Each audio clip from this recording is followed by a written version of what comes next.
After the footcare service, I need to do preventive maintenance. To prevent the spread of disease-causing bacteria, I will decontaminate the tools that I used. The emery board can be disposed after use. Wear gloves.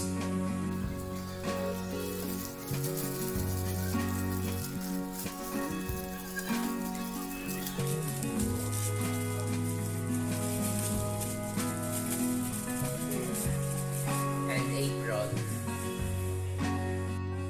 Clean the equipment in warm water with liquid soap to remove all debris. Scrub below the water surface to avoid creating mist that can spread microorganisms.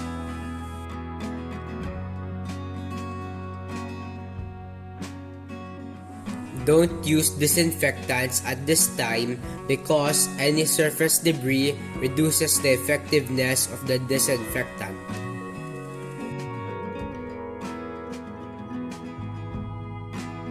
Rinse thoroughly.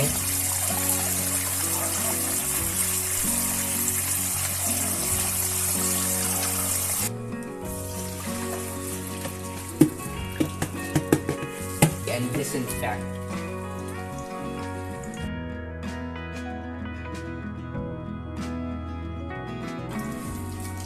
Dry the tools thoroughly after disinfection. It is also the time to inspect if the tools have dents or if they have become dull.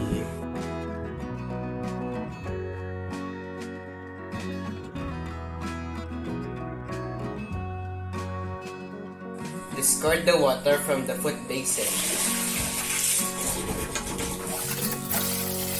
Rinse thoroughly with a disinfectant solution.